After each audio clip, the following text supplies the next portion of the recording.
Hi, everybody. Welcome and hello from my basement. I'm Lisa Rubin, Artistic and Executive Director of the Segal Centre for Performing Arts in Montreal, here for a Monday Nightcap with you. And if you're joining for the first time, thank you so much for being here. I know we're all on quarantine time, but today truly felt like a Monday to me. My kids are back in school. I had 10 Zoom meetings, I'm not exaggerating, maybe brushed my teeth at noon, had lunch at 4, and then get to spend this evening with Tovah Feldshuh and you. And it really did, I think, all come into perspective for me later this afternoon when there was a very moving community-wide Yom Hashoah commemoration for Holocaust Remembrance Day that took place at the Montreal Holocaust Museum's Facebook Live page. And in some ways, being together virtually really made it even more meaningful. And although our world is involved in a different kind of war, it was a real reminder that the many of us who are working inside our homes, not outside our homes, are so lucky. We're finding great love and gratitude and perspective right now. And when we think about the 6 million, we are just very lucky to be the way we are. So tonight, it really is in honor and in memory to those who perished in the Holocaust. With that in mind, I'm so excited and I feel so special to have Tovah Feldshuh with us. Her talent, her generosity of spirit, her neshama, the wonderful stories that she shared with us that I've been privileged to hear is just a great reminder that creativity and artistry, whether through song, laughter, or tears, is a great result of survival and it is what is keeping many of us going. Tovah's had an extensive career in television, in film, and of course on stage. You may have seen her in The Walking Dead, Law and Order, or my personal favorite, My Crazy Ex-Girlfriend, where she can be seen singing the show-stopping hit, Where's the Bathroom, Where's the Bathroom? On stage, she starred in the Broadway revival of Pippin, and of course in Golda's Balcony, which became the longest-running one-woman show in the history of Broadway. And this is where we know each other from. The Segal Centre brought Golda's Balcony to Montreal in 2018, and it soon became a roaring success, with Tovah personally greeting fans in the lobby in costume every night who lined up to meet her. And now 2 years later, this has given us a really, really wonderful opportunity to reunite. So welcome, Tovah.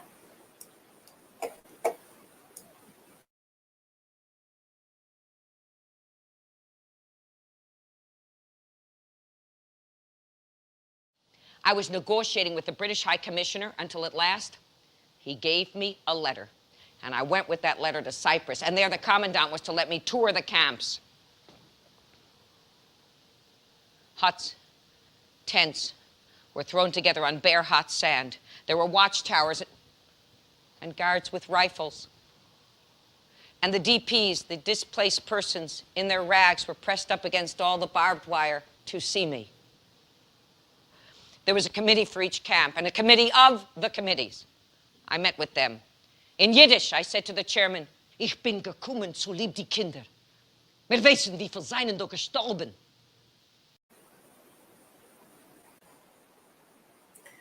Hello.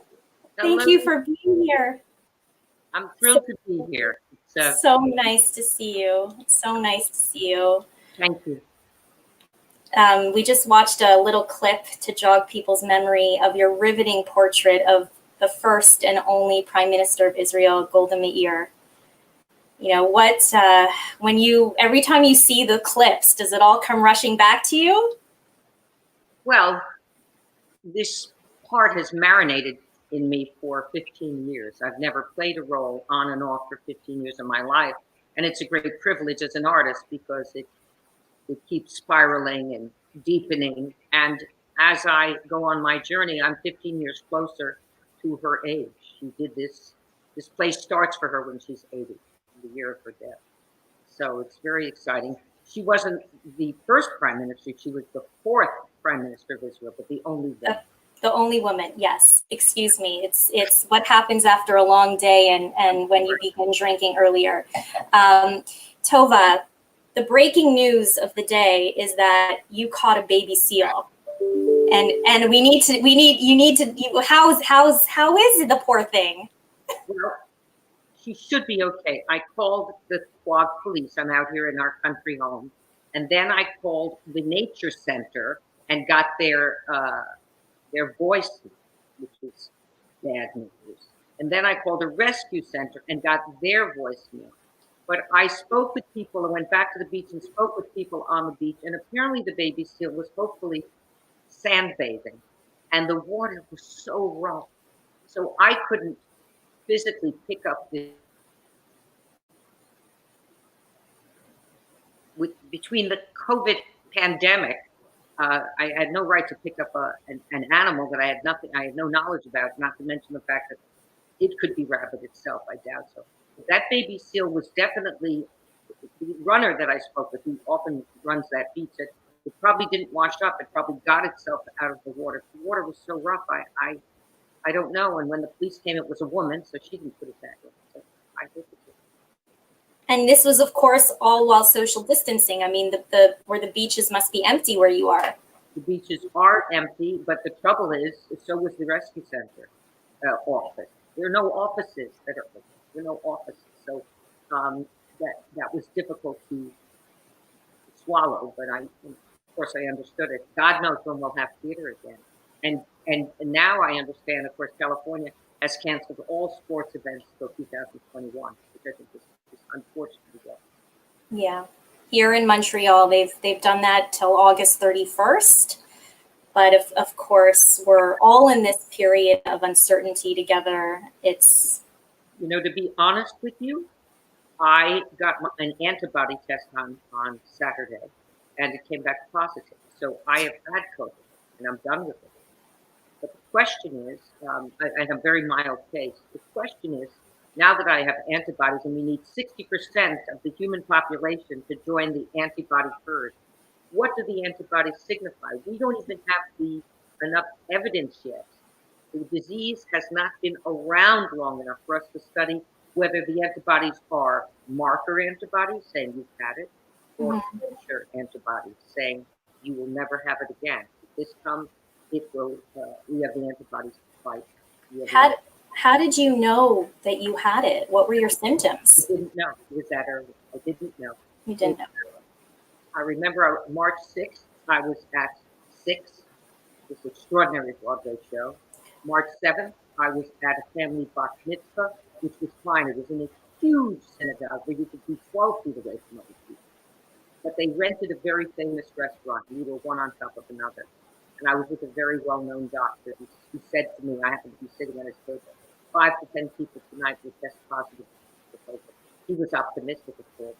And then I went to a premiere of a girlfriend of mine at the Carlisle Hotel, and I noticed that I had a raging cold that hit me like a hornet. And I immediately, COVID was already being discussed, but the theaters weren't closed till the 12th, and this was like the 9th. So I immediately did what you do for any cold. I got in bed, I steamed my throat, I had my emergency, I irrigated the drain port with the Medicap. So I kept everything. I gargled with Listerine because it kills 99.9% of the germs. I did everything you do with a cold, and at that time I took Theraflu. I put it in the way.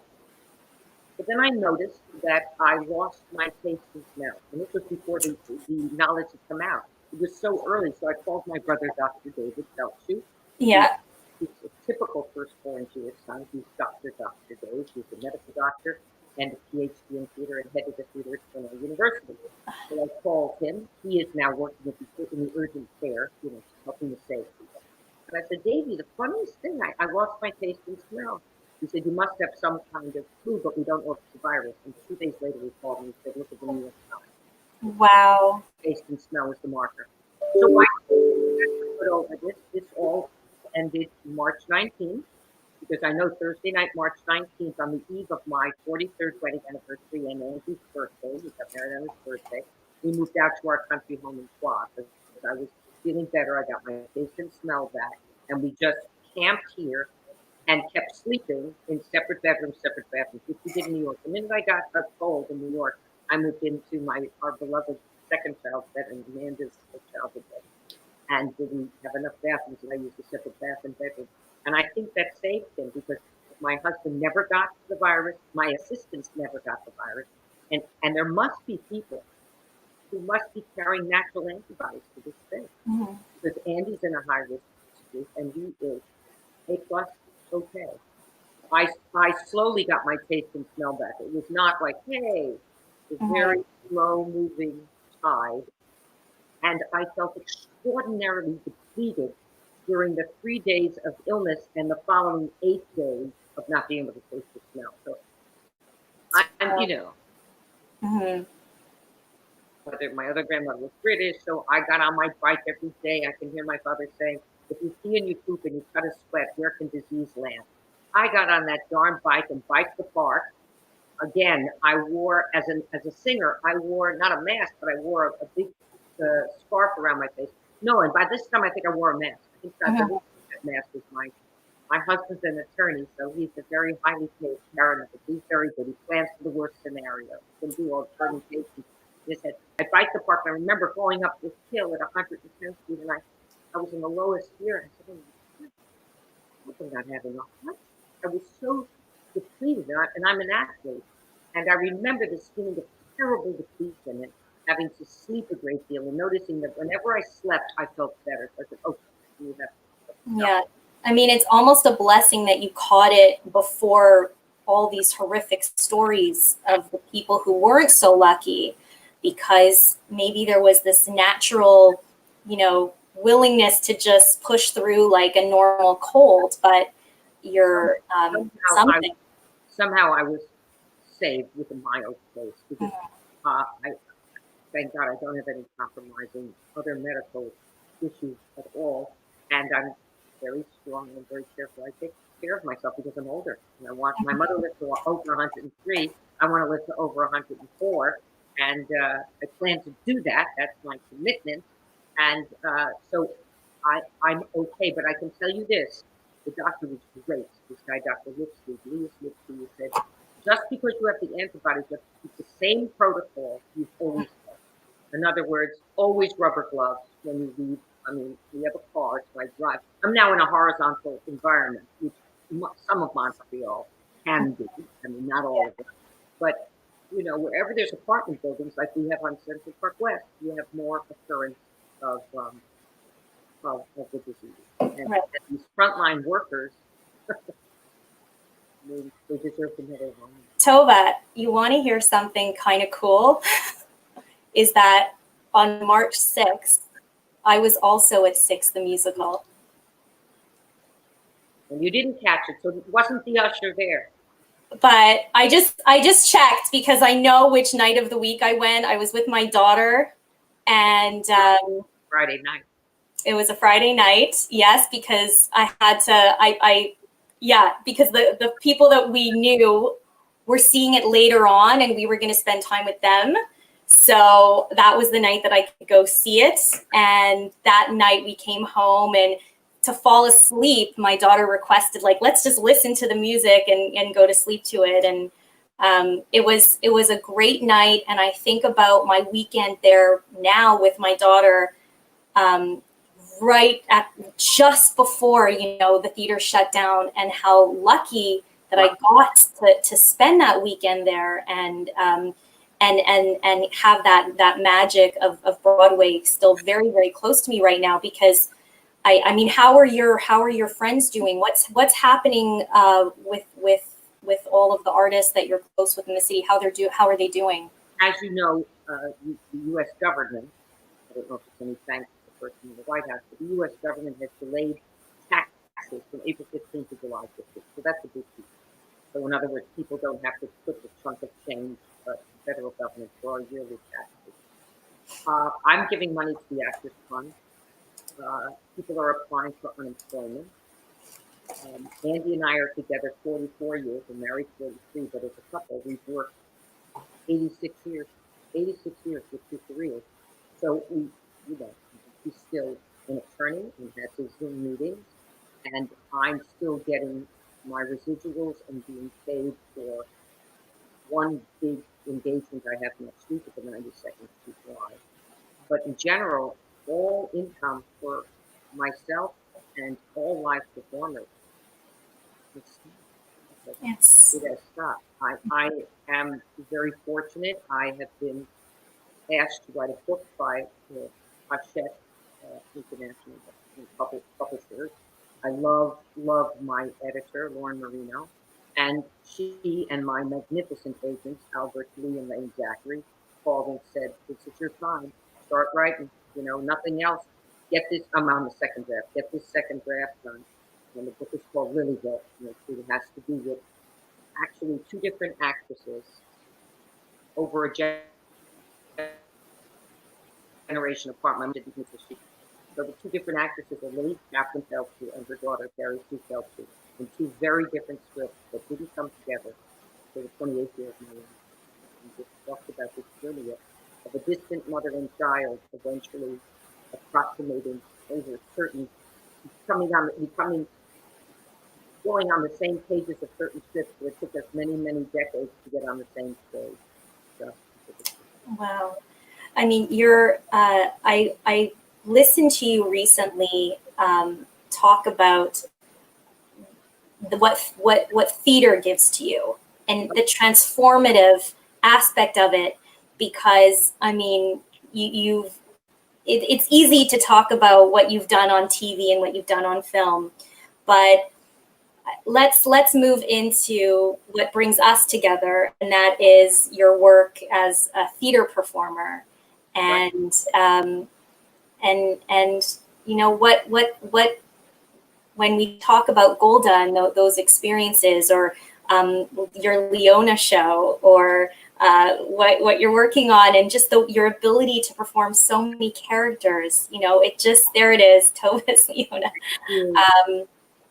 And I got to watch the 54 Below live stream the other day, and I heard ML Segal laughing in the background because I knew she was there. I love Mel and Alvin Segal. They brightened my life. You know, Montreal has always been very hospitable. I'm very, very friendly with Raphael and Evelyn Schachter, and Evie's brother, Harry and Nancy Bloomfield, and they've always been very kind. I have other acquaintances there, of course, and I had a wonderful assistant there, Nicola Hanchett Safran. So I had wonderful. You know, Montreal is charming. I lived in the McGill area. I loved your Museum of Fine Arts. I loved the Notre Dame Basilica, the Botanical Garden, Mount Royal. I mean, I really had a ball there, and I would swim every day. I would swim a mile a day before I did the show. You know, I noticed in terms of the theater, this is a very interesting quarantine, but I miss people, I really miss people. And I used to, when I go out on a stage, at this time in my life, a little less than before, but probably it will return. But in the beginning of my career with Yentl and Sarava and Lend Me a Tenor and all the Broadway shows I did in my 20s, both before and after I got married, I would put 1,000 Sydneys. I loved my father, and he loved me unconditionally. And in the black velvet of the O'Neill Theater or the Palace Theater, the Barrymore, the various theaters I played in other cities like the Forest, the Schubert in Philadelphia, the Annenberg, the Schubert, and the Colonial in Boston. I put 1,000 Sydneys out in the black velvet of the audience on the balcony, and I would feel this symbiotic exchange of love and heart and between myself and the beloved patrons of the theater to whom I owe everything, along with the cast members, of course. But they just were my cushion. I think as a little girl, I was a pianist, I was a soloist, and I was the only bat mitzvah at Quaker Ridge. And though I was courageous and stood up straight and was the only person who ever got bat mitzvah, you know, in those years, you could only get bat mitzvah at Friday night with the Haftorah, you never touched the Torah. and my party was in the basement of our home. My brothers were at the Hampshire Country Club in the apartment. But as I stood alone in early parts of my childhood, there were parts I liked and there were parts I really didn't like. It's why I left being a solo instrumentalist, because it was so lonely in that cinder block cabin at National Music Camp. Practicing so many hours a day, I went out for plays with music, and I got a part. And I said, wow, this goes well, I got a part. So I immediately got cast in these various plays at that camp, and it changed my whole life. And I noticed it was your mother's, would have been your mother's birthday just a few days ago. It would have been 109. 109. And what did she think about your sudden newfound passion for the arts? I think she was very nervous at that time. I asked to go to Juilliard instead of going to the Ivies or the Seven Sisters at the time. And I said, Mom, I'd really like to apply to Juilliard. She said, you're not applying to a trade school. You want to be an actress. It's a trade. You'll be that for the rest of your life. Now, train your brain. This is when your brain is strong, your mind. Very interesting. She always wanted me to have a backup. And rather than forcing me into teaching, which was one of the few professions open to Golda, who was born in 1898, and it was one of the few things open to women at those times. Golda, of course, lived in the state, in the United States, where if you became a teacher, you couldn't get married. It's against the law, you imagine. But I was not. I was already born late enough so that the women's movement was in full swing. Ruth Bader Ginsburg, Betty Pogrebin, Gloria Steinem, they were 10 years, 12 years, 15 years, 17 years ahead of me, and the bras were burned. So my mother at least said, get an education, and you have to get a liberal arts education.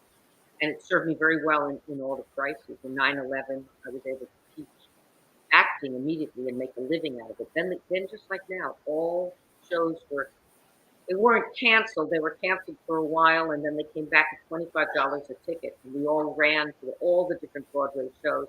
And I said, my God, I can't wait for the crisis to up again, because if I see one more mediocre Broadway show, I'm going to get sick. Yeah. What happens with Broadway is because it's so exuberant that nice doesn't stay around. If it's a B, it's an F. It's not an A, it's an F on Broadway. Either you hit your mark, bullseye, or you're out of there, or it's lovely. And lovely lasts about 4 months. Well, you certainly gave, just as an arts administrator and as an artist, watching the way you work off stage, and then of course the discipline that you have on stage and the commitment was such a lesson to me and to many others, all of us actually at the Segal Centre. You taught us so much. And I think about the other roles that you play. I mean, you've played RBG, you've played the president in Salvation. There's something typecast, I guess, where you just understand how to sink your teeth into these leadership roles. I feel so fortunate to get them. I mean, I just did the Soap Myth. The Soap Myth was just on a webinar with almost 3,000 people even earlier this evening. And I played opposite Ed Asner, both as the head of a prestigious Jewish museum and as a Holocaust denier. And both women were leaders.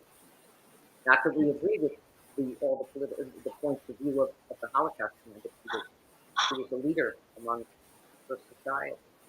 Dangerous thing too. Yeah. When you have to become that character fully. I'm thrilled. I'm awfully short. People don't think of me as short, but I'm little. I'm barely 5'1". So just give me the high heels with the platform, and give me the presidency. As a matter of fact, I could say that seriously this time in our country. Give me the presidency. Yeah. In just revisiting Golda, and your performance just before having this conversation, it made me think a lot about leadership and leadership today, and those decisions that Golda had to make that were not easy. There was a great line in the play, I'm trying to remember it, where it's like, the job shouldn't have been yours if you couldn't do it or something. In balcony? Yeah. Not You sure know, it was when they was talking about sending innocent people to die or something. well, that you mean there was a young boy who died. A young boy that she gets out of Cyprus into the promised land, only for him to go to war. Right. And that was, she used to say, "Wake me day or night if I lose the boy." Yeah. She also was an observer learner, and she also said, "Don't lie, don't lie. Keep your mouth shut, but don't lie." And I think some of the pieces I'm doing now deals with the nature. They deal with the nature of truth. And we are in a crisis in the United States with what is truth? Is truth going to be science based on fact, or is truth going to be based on an emotionally driven point of view uh, by a dysfunctional narcissist? And uh, it's become a very dangerous time and a very difficult time in the United States of America. And I do believe, and this is a strong statement, that the president has blood in his lips, and the way he responded to this pandemic. And we could take many, many lessons from our beloved Governor Andrew Cuomo. And these actually aren't political statements; they're statements about a person's character. About a Yeah. person's character. He's immense. He, he, he was dedicated to at least ferreting out the truth. You know, the first step toward mastery is to know when you don't know, and to admit it, and to listen to Andrew Cuomo's briefings about all the knowledge he has garnered and not shown up with this knowledge like a peacock, just very calm, very uniting. I mean, we're desperate for a leader in Washington that will unite our people, calm the factionalism in our country, and not promote hatred, not promote hatred. And it's not happening. So I hope in November there will be some kind of awakening for the United States that will help protect her. I love my country, like everybody. Yeah. Love our country. Yeah. Well, we're all, I think, doing our best to play this part and having opportunities like this just to bring a little bit of joy and share some different perspectives is so wonderful. I can tell you with a glass is half full, this whole Zoom thing. We had a Seder with 55 people, 25 screens. This is of our family. Wow. We had San Francisco, Los Angeles, London. My beloved Hannah Feldshuh, one of my godchildren, my brother's youngest little girl, is working in Beijing. And certainly Beijing is practically the business as usual. And this whole thing of how this got out of China and got here, and then the president letting 6 to 8 precious weeks go by without dealing with it the way my Andrew Levy would deal with it. You know, when you get to the people who are meticulous and very careful, and you think they're overreacting, they end up being right if there is a crisis. So we had all our toilet paper, all our towels. We have legacy food that lasts 25 years. Yeah. This is my beloved partner, Andrew Harris Levy. He had a staff in our big walk-in small room in the back of the apartment in New York that has food for 2 months. And I thought he was really overreacting. Of course, he turned out to be right. Yeah. That's a big Seder. Oh, sure. Big Seder. So everybody could be on it because they were on Zoom, and I was the host, and you mute everybody, and everybody's polite. I was just on this webinar now for Temple Emmanuel, and of course I muted myself when I'm not being asked to speak. And we went around and shared our joys, our sorrows very quickly. I mean, we had an abridged Haggadah, and for the first time we did the entire Seder in 90 minutes, and they really didn't want to break for the meal, so we kept going so we'd get a hot gadyan, and then because once you break, you break. Right, and at the end of our Haggadahs is My Country 'Tis of Thee, and then Atikva. So I had an Haggadah that I had to research, and then we edited it, myself and my incredible assistant Gabby Nail. We edited this Haggadah to put in things for the children, and every child said the Monish Tanah. My wonderful little grandson, my firstborn, grandchild, Raphael Levi, or Levi. Raphael Levi was always said. He said the Manish tonight. He's 15 months old. He went like this, Ma, Ah, well, he got the right sound. because he could say Mama. Yeah. So, but the children, all the children chanted who were on, and it was a thrill. And we could have never, if we were all together personally, we would only have the cousins and everybody from New York. Do you does it change for you when you play a Jewish role versus a non-Jewish role? Just less effort.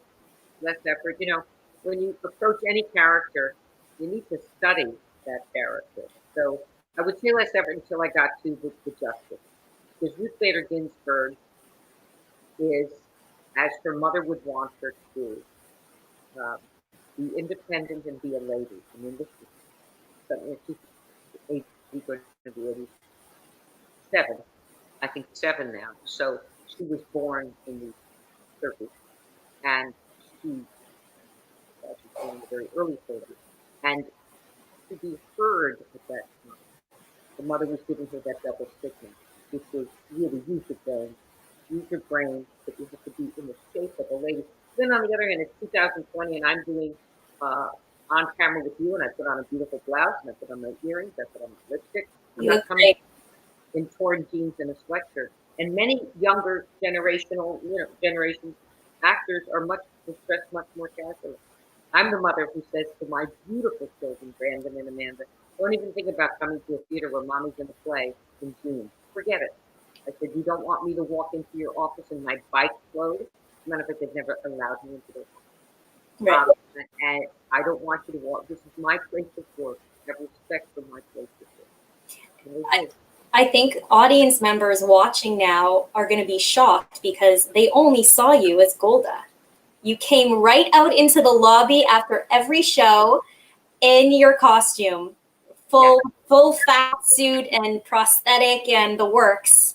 And I'm sure they're getting a nice treat tonight. I'll tell you, I love the audience, and I'm not talking like a circus performer. I'm talking as an artist. I love human beings, and to spend my life dedicated to the small purpose, let us say, or the auxiliary purpose, or the icing on the cake purpose called becoming a master storyteller, so that you vivify a story so that people will think of things they may not have thought of before. Almost like a still life. When I was studying Renaissance art, I was sent to Florence for the summer under Sarah Lawrence College, and we were looking at still life. And Professor Alexander would say, the great thing about this apple, this still life, is it lets you see appleness the way you've never seen appleness. So with Golda, to try to figure out who she was and how she functioned. She never expected to be prime minister. That was the truth. She never expected to become the symbol she was, which is exactly what happened to RBG. If you think RBG in a million years thought that she was going to be some rock star, you're out of mind. Right. She's just a soft-spoken genius, and she's a genius through, she is gifted, of course, intellectually, but she's a genius through sweat, through staying up at night, through ferreting out the truth, with thinking hard and digging deep, making it tight and right. You remember Dolly Madison wrote to President Madison, "Dear Mr. President, please forgive me. I didn't have time to write a shorter letter." And even in doing draft 2 of Lilyville, what do? You shape it, you cut it, you divest the manuscript of all that which is not great. So you're left with the best of your work, at least you hope so. How do you, as both someone who has to look at something on paper and make that story, first it's there on the page, and I know William Gibson wrote Golda's Balcony, but there's you do your own storytelling as well. How do you take that and then balance that between playwright or dramaturg and performer? It depends how lucky you are and how collaborative the playwright is. Whether it's William Gibson, Isaac Bashevis Singer, or Jeffrey Cohen of Silk Smith, they've been very collaborative. In other words, they know I'm in their corner. I'm not saying I am the oracle, but they know I'm in their corner. but I want the best for the show and the best for the part. So I don't make parent requests. I make very careful requests. The biggest one was to do with Dixie. I read the play and I said, "You're in real trouble because the play is all reported." And it's interesting. I'm just writing Lilyville. Mm-hmm. My editor said, "I don't want a report. I want dialogue. I saw my mother," and then she did it and changed it to, "Tovah, how are you?" "I'm fine, Mom. How are you?" "I'm fine." I said, "Mom, where'd you get that accent?" "My mother was British." I said, "I know. What happened to your speech pattern?" "I was born on a dining room table in the Bronx." So that's dialogue. Yes. Not story. So I went to Mr. Gibson. I said, "Mr. Gibson, this play is remarkable, but it is written like Walter Cronkite is reporting it. I need to change everything into the present tense, and I need to cut the first lesson." And we read the play verbatim, that's his right, with Scott Schwartz. We went up to British, and I sat next to his wife, Margaret Gibson, who had been a professor at Harvard in psychology, and she'd had a stroke. And my father, Sidney, had died of a stroke in 1996. So when I see an older person with a stroke, my heart takes flight. And I said, for the reading, just to be kind, may I sit next to Mrs. Gibson? And I sat next to her wheelchair and I read it. And then I made my request. Incidentally, women's movement or not, I was in a beautiful, tight leotard, beautiful pants, looking very, very much not like Golda Meir. No fat suit, no false leg, no false nose, no wig. And I wanted to look attractive, young, and I wanted to be able to engage him, charm him. So I made these requests, and he said, "Miss Feldshuh, who do you think you are? You can't rewrite my play. I've been writing for 50 years. Who do you think you are?" And from her wheelchair, Margaret Gibson said, "Let her do it." And he went, "Oh, all right." And then I said, "Mr. Gibson, we will take you down to the theater." And knowing Dave Fishelson, my miraculous, brilliant producer, we will take you down in a limo to the theater, and I will run through this play just for you and Mr. Fishelson, our stage manager, and your God. If you don't like it, we change it. But let me do it for you the way I hear it. And again, my mother was a classical pianist. I became a classical pianist. I could never win concertos at National Music Camp. Couldn't stand being an also ran, so started to audition for plays. But I feel it. So when I write my book, I always read it aloud. So by reading it aloud, I knew we were in the street. I think it started out originally. My name is Golda. No fat suit, no wig, no nose, just me. Something like that. I said, "No fat suit, no wig, no nose, no Tovah. I'm out of here." Yeah. So we do it, and we did the run through for him. I was very nervous. Everything was, I'm at the end of my life, at the end of my stories. I'm old. I am old. I'm tired. I'm sick. All present tense. And we finished, and he said, "I've got one word for you, Feldshuh." I said, "Yes, yes. Nifty." And he said, "Do what you want. You should be comfortable on stage." And we didn't go rampant. We did what we did for him. That Broadway script is not puppet. Isn't that interesting? Yeah. Well, and that's what we do. And we don't lend to anybody either. We have one more clip of Golda's balcony that I'd love to show, since we're talking about it so much. My pleasure, Lisa. Okay. Yes, American Ambassador Keating getting back to me. Well, Mr. Ambassador, our neighbors are calling on us today. Yes, with Soviet tanks. Now, I have one message for Washington. Please tell them that we can strike first and won't. We can, sir, and won't. No, I promise you. I promise you we won't. But, Mr. Ambassador, I need not remind you, we were promised 48 F-4 Phantoms and... Thank you. Yeah. So there you could feel that sense of urgency, and I just love it. Look, I love doing theater. I think the biggest thing about quarantine is that happiness is a choice, and you have to choose it and be hardy. And I get on my bike And I go to the ocean and I see the seal and I see the ocean and I talk to my mother to the ocean.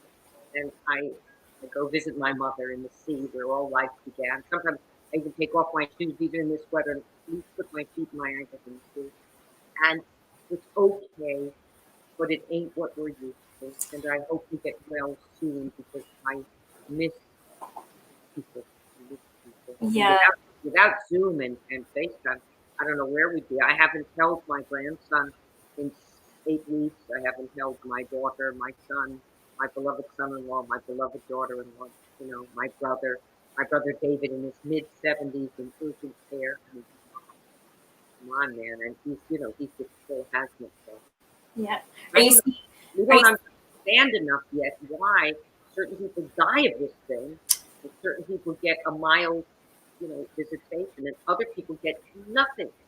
Nothing. Yeah. It's going to mean a whole lot more when we get back to it, though, because I feel the same way. I think we're doing the best that we can to keep happy and to be together, and we're seeing some incredible performances. But I watched that video of the Hamilton cast singing "What I Did for Love" for a chorus line, and I was like, that connection is just. We're missing that. And whether you're a full company on stage or you're a one-woman show, we're missing it. And I just can't wait to get back to it either. You know what you gave me? We're missing what I call the campfire. They said, well, theater died, theater's so poor, struggle. I said, it will never die because people want to gather together to hear a story well told. It started with the Greeks only historically, probably Yes. thousands of years before, or even with bird calls in the morning. The other thing, one small piece of advice for this quarantine, think about what makes you happy. For instance, some people can do, maybe I could do a play reading with other actors if I have time, but I'm writing my book.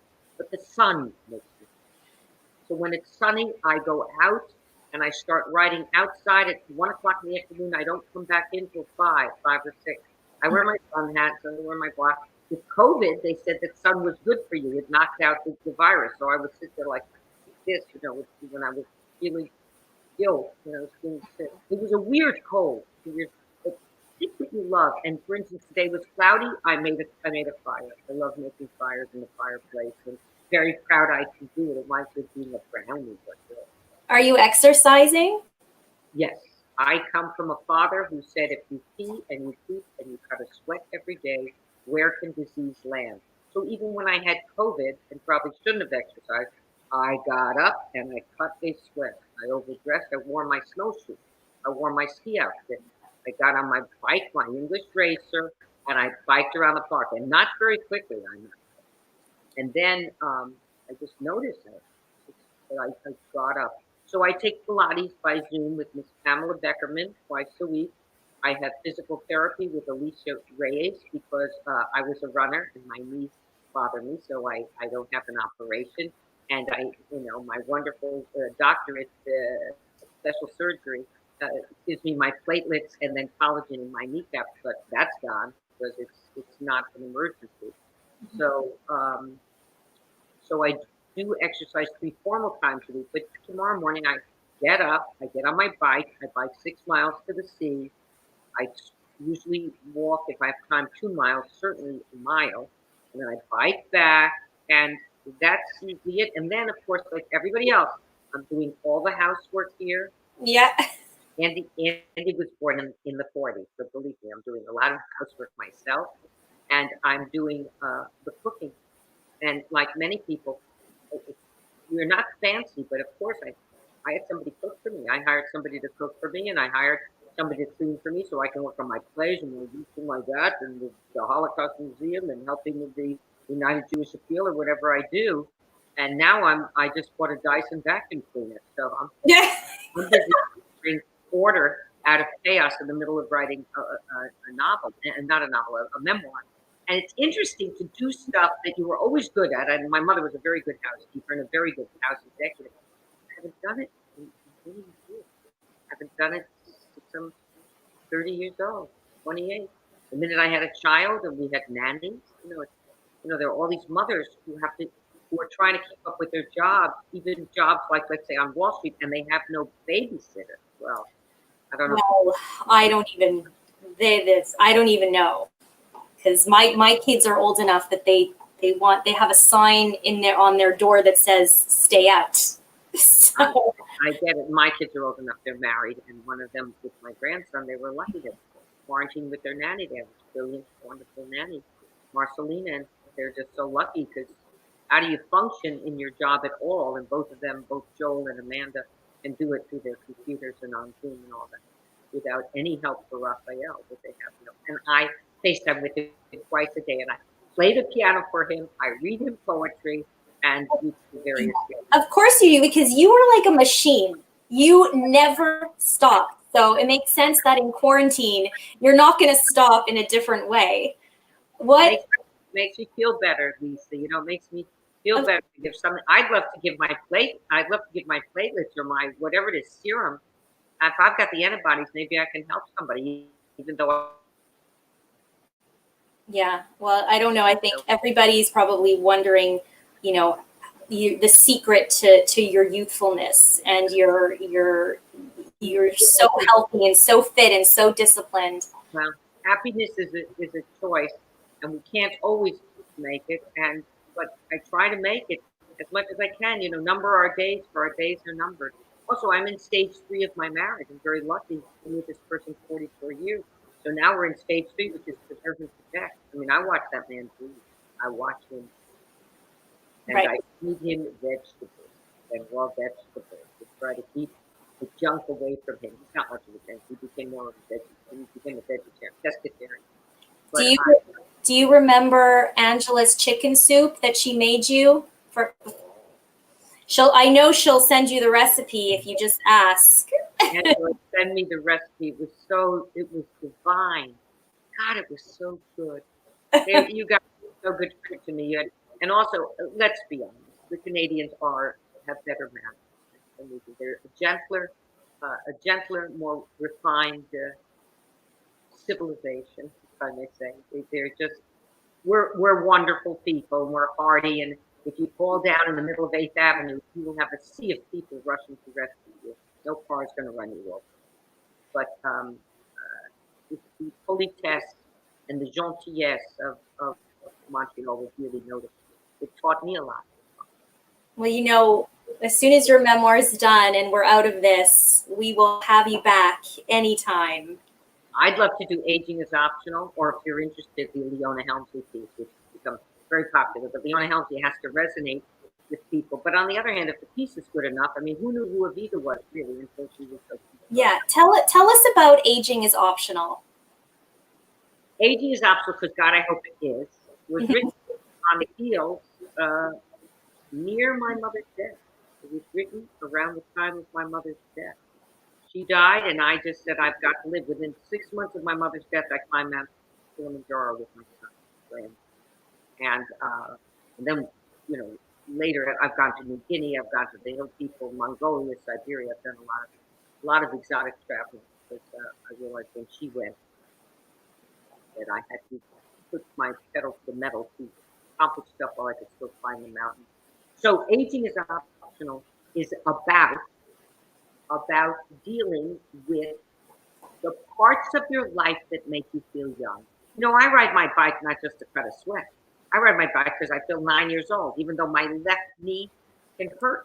It didn't hurt when I was 9. I have the collagen there. Right. It's the greatest. But I get on that bike and I put it on a low gear when I need to put it on a low gear to respect my body.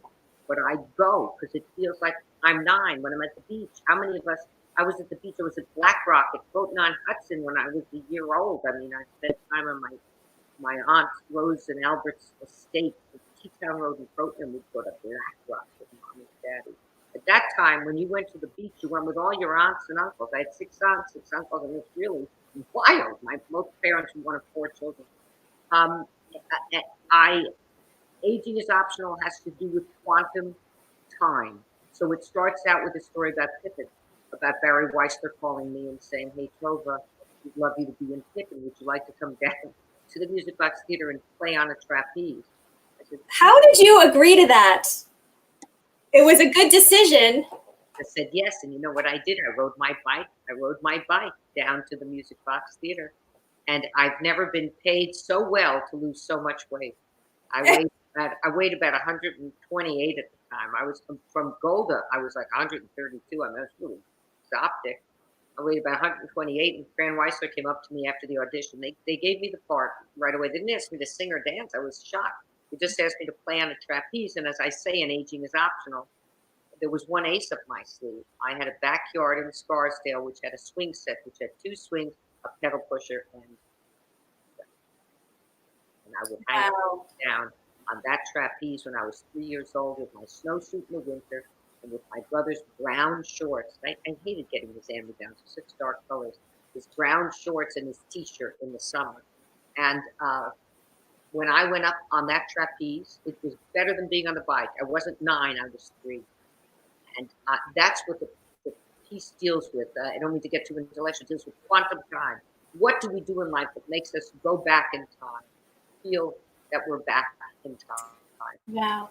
Even dressing for this, I wore a similar outfit to do this play with Ed Asner a couple of years ago, and I said, "There's nothing like overdressing for a good occasion." You know, Yes. I'm going to show up like a even on Zoom. So I do various characters from different stages of their life. A doorman who retires and really is fighting for his happiness as he's truly depressed. The biggest trouble with the quarantine is the feeling of losing your higher purpose. You know, do I go to a hospital to offer my plasma or whatever they need, my platelets from my blood? Am I going to be okay exposing myself to a hospital? At what level do I participate? Which again brings me to the first responder, the nurses, the doctors, the firefighters, the policemen, and not having enough equipment in our country for the first. It is a very interesting shift that we're always striving to live in that self-actualization phase, and we're all the way back down the pyramid to our basic needs, which I think will just make that what we're going to strive for mean more after this is over. But yeah, it's a quite a turn of events. I do have a question. You know, of course, I can't stop thinking about Pippin now. But did you have like how we have fight calls before every show? Did you like have a trapeze call before? Absolutely, every show. Every show. And in the beginning, though other actors would elect not to. Of course, I worked with people who were trained circus performers because there was no belt. There was no safety belt. There was no neck. We were 30 feet in the air. Yeah, I remember I saw you in it. Right. I hope you liked it. You were fantastic. I worked very, very hard. I went from your arms. I remember your arms. My arms are still pretty good. I do about 40 push-ups a day, but I wouldn't say a day. 40 push-ups 3 or 4 times a week. In the old days, it used to be 40 push-ups before every take in a movie. 80 push-ups before I'd go on stage for my entrance, just to pink up, make sure things were. You see, like acting, like this is not, I think what you also embody, and I would love to be in your acting masterclass, is that it's not just memorize some lines and go. It's work. It's a lot of work. You know, to be really good as an actor is the ability to transform. If you watch Christian Bale, he's a genius at it. Yep. You know, he's just brilliant. Tom Hanks in the AIDS picture, even as Mr. Rogers. He's very good. He's a very good actor. Christian Bale, I think, is a genius, and Bobby De Niro in his day, was a genius in his younger years. Who have you looked up to? Well, as an actor, some of the dames I thought were great. You know, whether it was Eileen Atkins, I played opposite her in As You Like It, and she was so effortless. Or people like Elaine Stritch, who was my friend, who just, you know, she may have been caustic, but when she was on stage, she just couldn't. She just was spectacular. Then I have friends. I mean, who doesn't want to be a friend of Patty LuPone? It's like being around a genius, you know. Yeah. Look at that.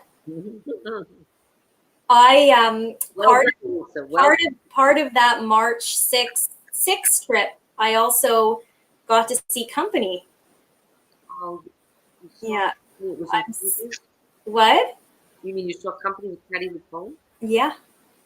it was in previews, because now I hear the show may be canceled. Yeah, I know. Believe me, I know. I know how lucky I am, and yeah, it was wild. It's brilliant. That's brilliant that you saw it. Anyway, aging is optional. Goes from one character to another. Mhm. How they deal with aging. One of my favorite characters is Sylvia Chronic, and she's the head of a radio station called Good Morning, Welcome to Cottage and Coffee. 24 hours, all depression, all the time. This is Sylvia Chronic, WYOY. Joy. Can you that you know we've heard that before in Yiddish.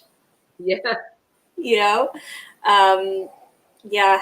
Oh, that's well. I hope we get to do it, and I hope we get to see it. It's just going to give us something to look forward to, and we could do it in rep if you want. Leona Helmsley also is very interesting, and as I mentioned in other moments of teaching, I do not judge my characters. I play them. My job is to play them. My job is to imbibe them and play them, so that you those people, and then you make your call.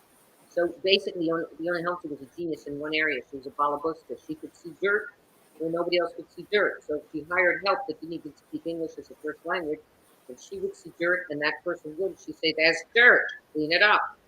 And if they didn't clean it up, she'd go, "There's dirt." And by the third time, she'd say, "You're fired."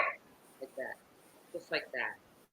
I think she had, again, a slightly disaffiliated, I wouldn't say mean streak, but a very peculiar streak where if she thought for a second you were against her, she got rid of you. I didn't know that you'd be preparing me to watch this president who has many similar traits. you know, like when you play them, you don't judge them. You play them. She said about Trump, they were arch enemies because Trump was the echo of Harry Helmsley. He was this little pitzela who echoed to him, but made his own splash. She said, "I wouldn't believe a word Donald Trump says if his tongue was certified." That was good. They were not pals, and we'll see. God knows there was nobody more effective with the media in his campaign as a reality star than the person who's occupying the presidency.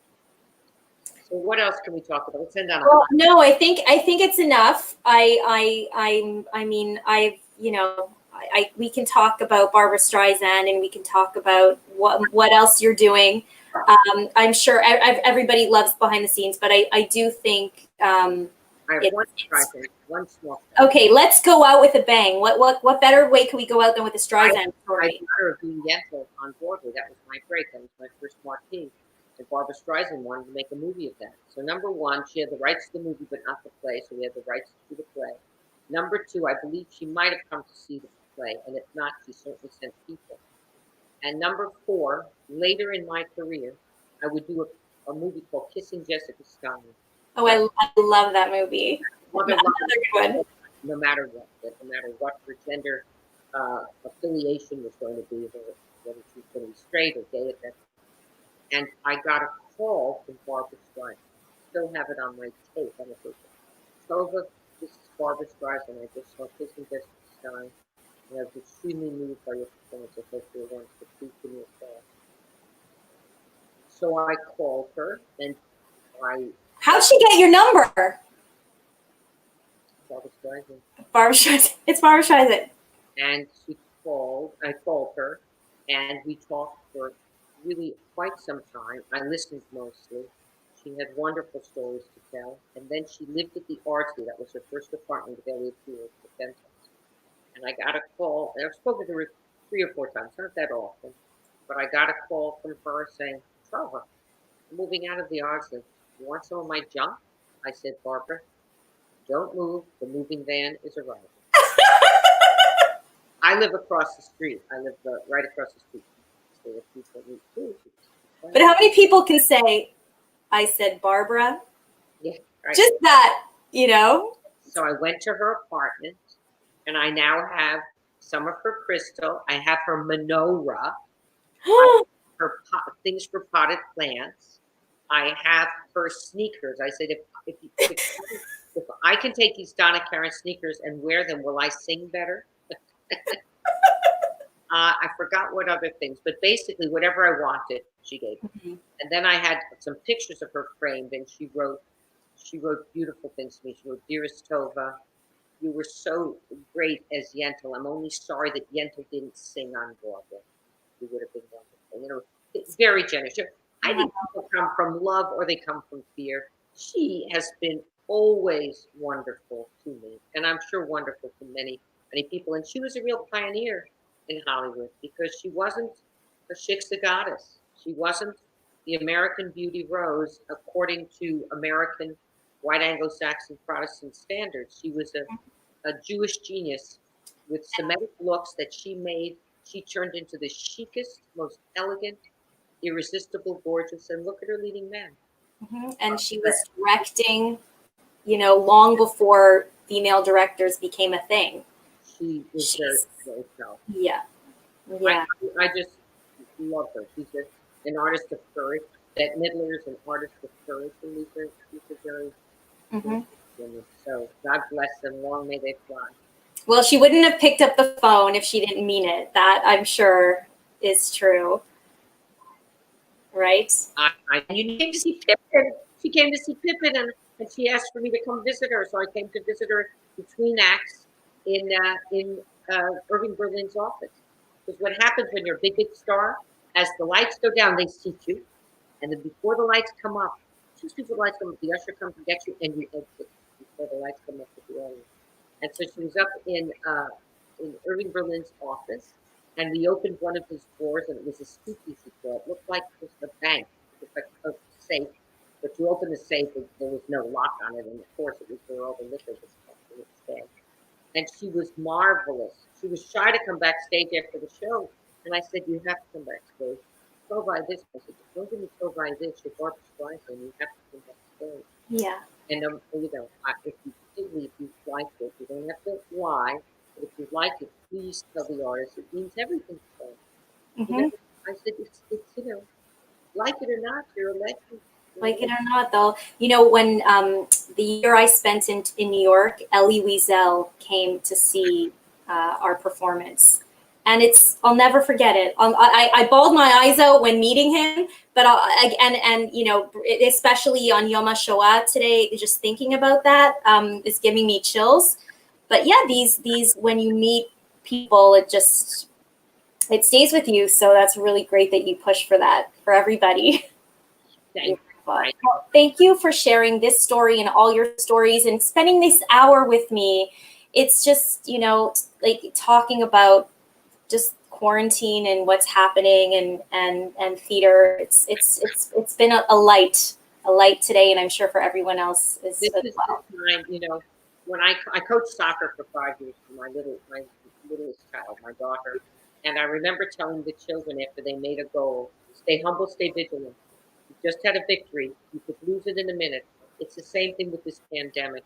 I've got the antibodies. I'm very grateful. If you think I'm not putting on my rubber gloves and my mask if I have to go do an errand, then coming in, stopping at the laundry right on the way in from the garage area, and washing my clothes and bathing twice a day and steaming my throat and putting my not nasal, doing the neti pot, that whole neti rinse. Mm-hmm. I have to keep it up. I have to be very, very clean, always washing my hands. It's all the same protocol. Antibodies are not, because we don't know what the significance of the antibodies are. Yeah. Well, Well, I can't give it to anybody. advice from Tovah Feldshuh. Thank you. Thank you for joining us. Thank you for watching. And we just can't wait to see you back on stage somewhere or with us in Montreal. And you already have a bunch of readers ready to dive into that memoir. Aging is optional, or Tovah's Leona. They're ready to rock and roll whenever this world rights itself. So. Awesome. And a special shout out for Alvin and Emil. Thank you. And thank you to Gabby, and thank you to Melanie, and thank you. All right. See you later. Good night. Good night, honey.